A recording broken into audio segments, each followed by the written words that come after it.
The story of council housing begins here, currently one of London's most sought-after postcodes, colonised by artists and a media class seduced by its urban edginess. But back in the 19th century, Shoreditch was the epicentre of a post-industrial, overpopulated metropolis where poverty, vice, deprivation threatened to consume the entire city itself. The bulk of the population are a kind of floating group of people involved as hawkers, costermongers, washerwomen, shoemakers, people that the Victorians referred to as the residuum, those people who had been left behind by the tide of progress. The original Victorian solution was that the problem of poverty was the problem of the poor themselves. But in the 1880s, there were riots in Trafalgar Square by the unemployed, and camped out in Trafalgar Square were dozens of homeless people, and that was considered to be a national scandal. Many a zealous politician, Fabian, clergyman and journalist highlighted the plight of the huddled masses. In 1883, the Tory leader Lord Salisbury proposed a royal commission for the housing of the working classes. The impetus for the first in a series of housing acts that signalled dramatic change. At the fag end of the 19th century, a radical idea emerged. What if the state could house the working classes? So here in 1893 in Shoreditch, on the site of London's most notorious slum, work begun on this, Britain's first ever council estate.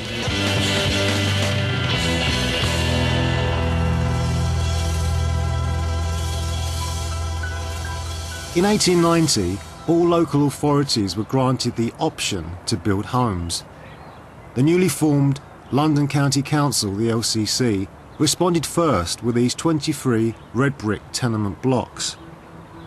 Inspired by the arts and crafts movement, each was individually designed, under the supervision of architect Owen Fleming, of the authorities' Housing of the Working Classes branch. The buildings were named after villages along the Thames and built on boulevards that extend from a central communal bandstand, fashioned from the rubble of the dismantled slums themselves. Do you feel like you get a sense of history when you're sat inside your flat?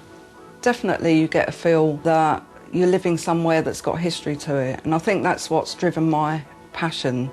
It was the start of something, I suppose you could say, maybe revolutionary. The Boundary Estate was officially opened in 1900 by the Prince of Wales. Over a century later, it still provides social housing to thousands of council tenants.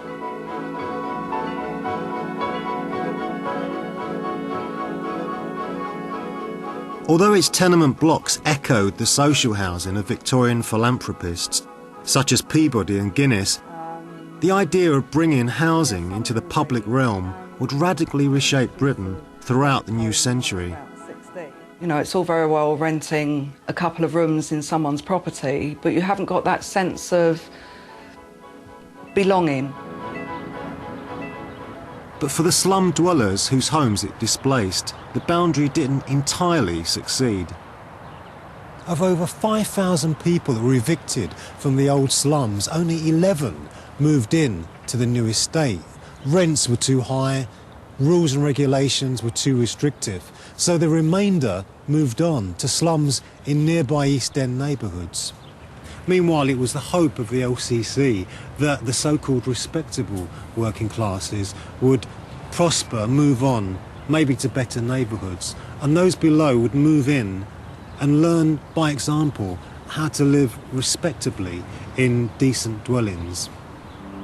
At the beginning of the 20th century, the LCC continued to build homes in and around the capital, but it took the carnage of global conflict to make council housing a national issue.